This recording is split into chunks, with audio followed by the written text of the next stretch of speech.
Hey everybody, and welcome to this episode of the Alec MMA show. And a lot of you may have realized that I changed the name from Mixed Martial Analysis to this, and that was just because I don't know, man. The name was like cheesy, and it was so hard to find a website domain for. So this just seems so much more straightforward, to the point, and like simple and clean, right? So here we are. Anyway, let's talk about the fights last night because a lot went down. There were a lot of finishes, and a lot of really impressive performances from a lot of up-and-coming guys. Kicking off the night, you had Herbert Burns, Gilbert Burns' little brother, submit Evan Dunham with a really slick rear naked choke. I mean, there were two really impressive rear naked chokes and some really advanced setups to get to the finish in this fight, and then Aljamain Sterling versus Sandhagen, obviously. But, I mean, you're starting to see that, like, when these guys get to the ground, they're not just hand fighting for things anymore. They're like setting guys up and making them think they're going one way, and the guys are falling into the choke, not knowing that they're walking into there. It's like these traps that these guys are setting, that these high-level jiu-jitsu players are starting to set on the ground, and you're starting to see like advancements in that regard. You know what I mean? Because pretty much everyone knows how to get to the back now and how to, like, you're hand fighting and trying to, like, make him lift his head up or peel his head back to slide your arm on, shit like that, right? Like, but now you're starting to see some more advanced jiu-jitsu with guys like Herbert Burns and Aljamain Sterling. I mean, you're starting to see that seep into MMA a little bit more, and it's exciting. Anyway, really impressive win by Herbert Burns. Devin Clark got into a dogfight with Alonzo Menafield, was able to survive the early onslaught and turned it into a pretty grappling-heavy situation. And he did such a good job of, even when he was pushed up against the cage, he was still always throwing strikes, particularly like to the inside of Alonzo Menafield's legs. So he did a great job. Alex Perez ended up going out and beating Jussier Formiga via leg kicks, man. He put on a great fucking show. Alex Perez is a real threat at flyweight. I think he's one of the most promising contenders there. Moving on to the prelims that started airing on ESPN, Charles Byrd lost to Maki Pitolo. He got knocked out, and man, it seemed like he was just, well, I think he definitely got hurt by Pitolo, but it seemed like I don't know, man, he was overextending on a lot of things with the strikes and stuff, and I mean, really putting a lot into his punches and out of position with his footwork and stuff, and Pitolo was able to capitalize on that in the second round and pick up a big win, so hats off to him. Cody Stamann obviously picked up an emotional win over Brian Kelleher. That was, a little bit of a tearjerker if you were watching that one. Cody obviously lost his brother and then had to go in and fight. And you got to think that when this camp's going on, you don't really get to grieve, right? So he can pick up a win, go home, and like begin the mourning process and start, starting to heal from all that. So it was good. It was a good fight too, man. A high-paced fight, and it was really fun to watch. And it was good to see Cody pick up a win. Ian Heinisch beat Gerald Meerschaert.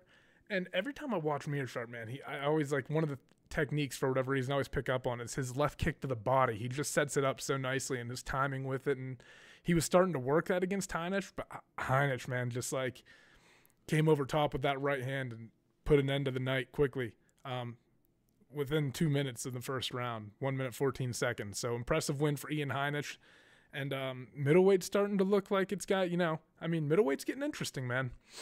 So then we move on to the headliner for the prelims, and you got Alex Caceres versus Chase Hooper. And say what you want about Hooper's striking and everything, but you got to give it to him for toughness, man. He kept coming forward. He ate a lot of big shots from Caceres, and it was a clear and obvious disadvantage for Chase Hooper when he was on the feet. When he was on the ground, it was more comfortable, but you could just see that even in those situations, like, Caceres might get into a little bit of trouble, but he had enough savvy to get out of those positions. I mean, Alex Caceres is a legitimate veteran, man. He's a guy who's been around for a long time. He's been just constantly improving, and I think that it was a little bit too much too soon for Chase Hooper. But a lot to take away from him for that fight. A lot of things that he can go work up. He needs to really close up his striking and stuff. I mean, like, tighten things up. Lots of openings there, but he still has a lot of promise because his ground game is so nasty. He just needs to find a way to utilize his hands to set up those takedowns and get the fight where he wants it to go. And you saw against Caceres, he was just never able to do that. But a good win for Alex Caceres. All right, moving on to the main card. We kick things off with Sean O'Malley versus Eddie Wineland. And this was one of those fights, man, where I wasn't nervous for O'Malley. Like, it's not like I thought this was a task that was too tall for him to, like, conquer or anything like that. But part of me kind of thought that people were sleeping on Wineland a little bit too much going into it, just because Wineland's a real vet, man, former WEC champion. He's fought some of the best in the world, and his striking looked really crisp in his last fight.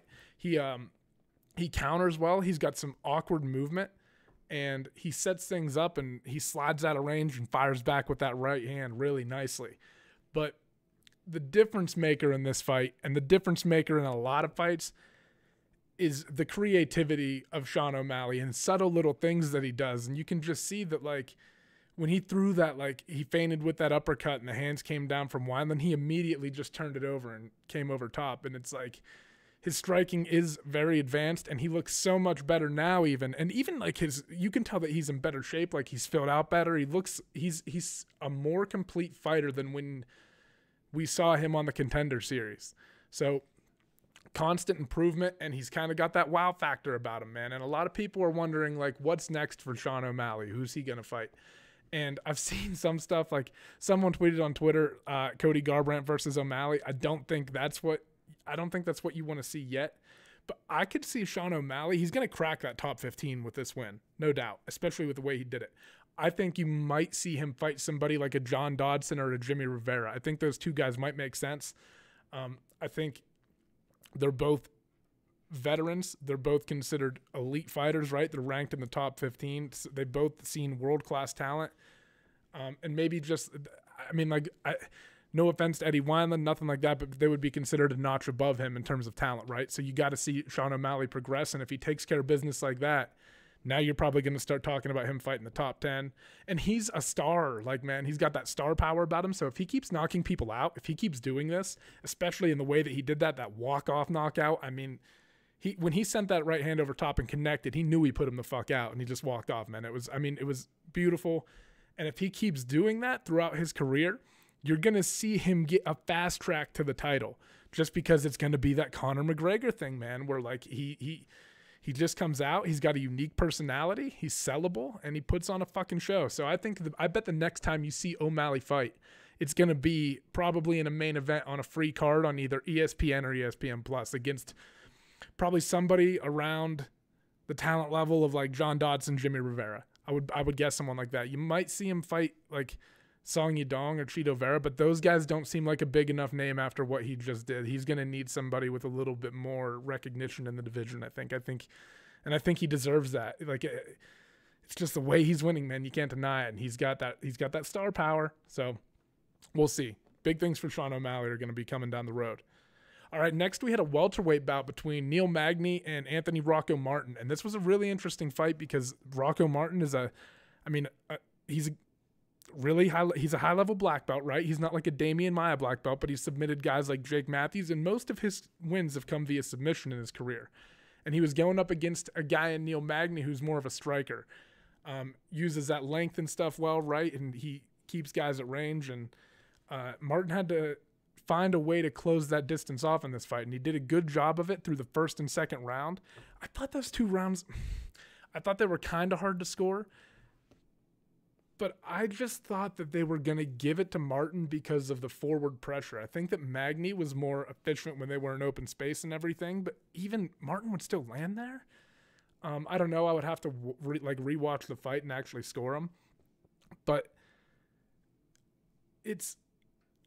they were close, but especially, like, Martin landed that takedown in the second round too and was in side control, and, like, Magny had to work to escape. I just thought that they were going to give those rounds. And when I heard, I think there were like 30-27 scorecards read in favor of Magny at the end of the fight. And I was like, whoa, they gave all three rounds to Magny. I mean, the third round, Magny really took over with the striking and started putting a pace on Martin and picking him apart and had the range, like, clearly established at that point. Like, if that fight goes 5 rounds, I think he's probably going to find a way to get the finish there. I mean, he's going to continue to pour it on Martin. But I don't know, man. I thought the first 2 rounds were close. I didn't expect the scorecards to look like that. I thought you might see a split decision in this fight or something. But anyway, Neil Magny picks up a big win. And this brings up a problem with the scoring, right? Because there's no way the margin by which Magny won the third round was much wider than the margin that Anthony Rocco Martin won any of his rounds. So if he won any in your eyes, you know what I mean? So there's got to be something done about that. I've said this before, but it should work like a scale. Whoever's doing more gets more weight added to their end of the scale, and you need to be able to reflect the gap, so to say. And I think the best way to do that is to have like a 20-point system where you have like a 10-10 as a draw, 11-9 is a close round, 12-8 would be like a clear and obvious round, and then a 13-7 would be like pure domination. And I know that like those are some wide numbers to make up if you get down, but it also kind of more accurately represents what was happening in each of the rounds. You know what I mean? I think there should be a way to better like gauge what's actually a way to better score just what's actually happening in the fights. And like I said, kind of reflect the gap that guys are putting between them and their opponent. And I don't think the system does that right now. Anyway, though, good win for Neil Magny. Going to be interesting to see who they match him up against next, because I think before this fight, was he coming off his loss to Ponzinibbio? I can't remember. Let me look it up real quick. But it's going to be interesting to see what they do with him, because he's been around for such a long time. He's a consistent contender. And, oh, no, he beat Li Jinglong. Before that, he lost to Santiago Ponzinibbio. But, Neil Magny is one of the best in the division, man. So I think we're going to see him fight someone pretty big next. Okay, moving on. And this was the fight that I was probably most excited for. Corey Sandhagen versus Aljamain Sterling. Now, I mean, if you can see my shirt here, I train at Easton. So, I don't know Corey Sandhagen personally or anything like that. I've seen him at the gym a couple times, but I have an obvious bias for him, right? Like, I'm going to root for him. But Aljamain Sterling came out in this fight and looked brilliant. He did a good job of putting pressure on Sandhagen early. I think that helped to, you're fighting in a small octagon. So you can close space a little bit easier and afford to be a little bit more aggressive. And also it helps to bring some of the offense out of Sandhagen. And what's one of your best tools for managing range? Kicks. And when Corey Sandhagen threw that one kick that Aljamain Sterling caught, and Aljamain started pushing the fight up against the cage, they just got into, these grappling exchanges in which Aljamain Sterling was always a step ahead. And that's saying a lot, because he was able to eventually submit Sandhagen. And if you think about Sandhagen's last fight, he fought Rafael Assunção, who is a world-class jiu-jitsu player. High-level black belt, and Sandhagen looked very good on the ground in the exchanges that they had. Like, they got into some really interesting transitions and everything, and Sandhagen looked very competent. So it was impressive to see Aljamain Sterling win in such an impressive fashion. He really made a statement. I don't think there's any doubt anymore about who the number one contender in the division is. I think he has to get the winner of Aldo versus Jan. And yeah, man, really just cemented himself as the number one contender. And I would think this is one like, okay, where are these guys going to go next? Like I said, Aljamain's clearly going to get the title shot, but Sandhagen, I kind of wonder if he's going to end up fighting a guy like Cody Garbrandt, because Sandhagen, I think, has more versatility in his game, switches stances more often. He's a little bit longer, but Cody has some of the best boxing in the entire division, and he's just coming off this win over Assunção, which we're going to talk about next. So I think that a matchup between Sandhagen and Cody Garbrandt kind of makes sense, because it's not like Sandhagen got knocked out or anything. He got choked out. He's going to be okay after this fight's over. He didn't take a lot of damage. And Cody Garbrandt's a guy who you might, if he just got into like a war or something with Aljamain Sterling, you might want to give him some time to like recover. But both of those guys also made it out. So you might see a matchup like that made relatively soon, depending on how fast they both want to get back on track. That would be a fight too that would be beneficial in a massive way for each guy if they won. Like if Sandhagen beats Garbrandt, it's going to push him right back up into like the title, like that top 3 talk again, like him fighting those guys, and same for Garbrandt. So I think that fight would make a lot of sense.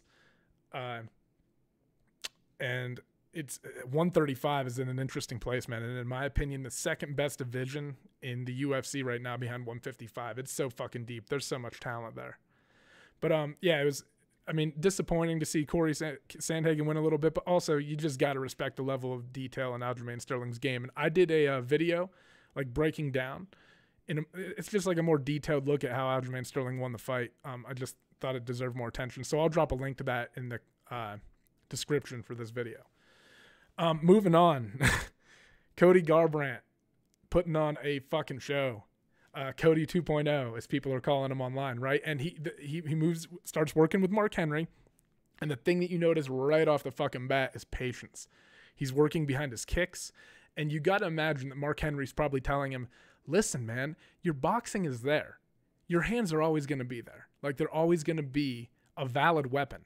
And that toolbox, like, you need to, this is MMA. You got to find different ways to set things up. And if you start mixing your kicks in more often, it's going to help you establish range better, and you're going to have all these benefits. And then when you guys do start moving in, it really sets up your hands. And I thought that you saw the most complete Cody Garbrandt we've ever seen last night. I mean, his win over Dominic Cruz was obviously very impressive, and it was a world title thing, but we just saw the most patient Cody Garbrandt I think we've ever seen last night. And, you know, the way that he sat down and loaded up on that shot that knocked the Sun Tzu out, I mean, he put him fucking – Cody Garbrandt is – I mean, like, you got guys like O'Malley but there's something about the way that Cody fucking cracks guys, man. I think he has the best hands at 135, and I think he has the best power at 135. And like I said, I think next for him, a fight against Corey Sandhagen is a good fucking fight, man. Like I said, Corey didn't take a lot of damage in his fight. I think that both guys are very, very talented strikers. I think that Cody is more of a boxer, and then Corey has a little more range and versatility in his game. So it's interesting to see how those guys match up, man. And it feels like they're probably going to have to fight at some point, and now is a great time because it's beneficial for both of them if they win. It's a huge win for both guys. So I don't know, man. I wouldn't be surprised if you saw that matchup next. We'll see. And then you move on to the main event, and Amanda Nunes just went out and did her thing against Felicia Spencer. And Felicia Spencer, tough as nails, man, kept coming forward, kept trying. But she was just behind in the footwork battle, and she didn't really have any way to close off the distance between her and Amanda other than that Superman punch. And every time she went to throw it, Amanda would just stick the left hand out there, like pop her with whatever she wanted. You know what I mean? It was just, Amanda was just, she was so much more refined on the feet.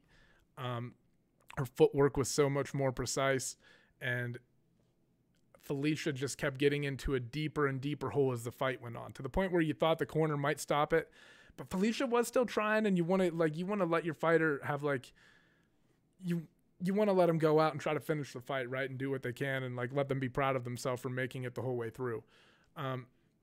It wouldn't have been the worst thing in the world if they called it after the fourth round, but it also wasn't the worst thing in the world that they let it go. But Amanda just dominated every aspect of the fight. Like, anywhere it went, there was nothing that Felicia could really even do. And Amanda would just even, like, take her down at will. And the power difference, and I think it was like the fifth round, you saw Amanda slam Felicia to the ground, and you go, oh man, there just didn't seem to be any clear avenue of success for Felicia Spencer anymore. Like, it became obvious to me that she wasn't going to win this fight after the third round, especially. You could see her trying to put pressure on, and Amanda would just, like, easily shrug her off. Like, Felicia could never keep a hold of her, and you start going, okay, if Amanda keeps dotting her up and punching her, like, you don't want her to keep taking this kind of punishment and stuff. It was, I mean, not the hardest fight in the world to watch or anything like that, but it was kind of rough, man. I mean, Felicia Spencer, though, like I said, tough as fuck. I think she's going to learn a lot from that fight. I think she's going to get better from that fight. And you got to wonder, though, what's next for Amanda Nunes? Greatest female fighter of all time. First fighter to ever defend a title in 2 weight classes while holding the belt simultaneously still. She's still the champion at 135, right? So, I mean, Amanda Nunes and potentially already has made an argument as not just the greatest female fighter of all time, but the greatest fighter of all time. What she's accomplished is nothing short of incredible, and it's not like she's done it against girls who weren't talented. You know what I mean? And she's faced adversity through her career, like she lost to Kat Zingano, but then after that, man, she just went on a rampage. Like, she's knocked out Ronda Rousey, Holly Holm, Miesha Tate. I mean, some of the best girls in the world, like very well respected martial artists, and she's taken care of all of them with relative ease. So I don't know, man. You got to wonder who's next. who's next. And especially with Amanda bulking up to fight at 145, I don't think Valentina seems as likely. So it's going to be interesting to see, man. It's going to take a lot. It's going to take somebody who, I mean, comes in there and he either has like the performance of a lifetime to pull it off, or it's going to just take some like phenom coming through and somebody who's massively stepped up their game in a short amount of time.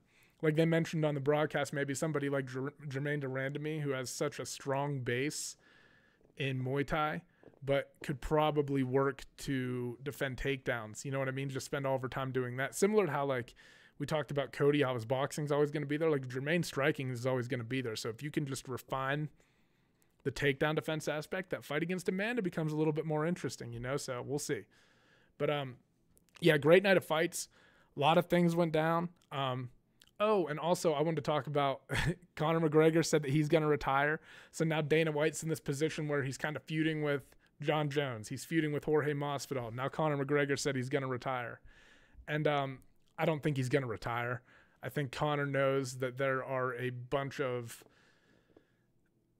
fights out there that would still make him a lot of money. I think Conor still likes to fight. I think everybody's just kind of getting fed up with the process right now of everything. You know what I mean? Like how long everything is taking. And I don't know. I think it's just a way for him to leverage he always creating leverage, right? He's a businessman too. He's, I mean, very business oriented, always thinking about making money. So he's just finding a way to gain leverage over the UFC. You know what I mean? Just working his angle on it. And this coronavirus presents an opportunity to do that. And I think the fighters are smart to like take advantage of it and kind of at least challenge Dana on these issues. You know what I mean? That's how you make progress for fighters in a way. So it's interesting to see these guys kind of go back and forth, and it's going to be interesting to see what comes of it. I would guess that when you've got three like stars like these guys, they're going to find a way to remediate it somehow. But there's a lot going on right now. I think it'll be slow, but I think all this is eventually going to work out, and you're going to see all three of these guys fight in the UFC again. But yeah, I think we hit pretty much everything that I wanted to talk about today. I mainly wanted to focus on the fights last night because they were just so, I mean, it was just a great night of fights and a lot of finishes and stuff. So, and a lot of movement, especially in the 135-pound division. So it's going to be interesting to see what happens with that weight class moving forward, especially with the title bout between Petr Yan and Jose Aldo coming up. But like I said, I think I touched on everything I wanted to, so thank you guys for tuning in. For those of you watching on YouTube, just know that this is available on whatever podcast platform you like to listen on, Spotify, iTunes, Google Play Store, wherever you can find it there. And if you're listening to the audio version, obviously we are available on YouTube. Yeah, thank you everybody for tuning in, and have a good day. Bye-bye.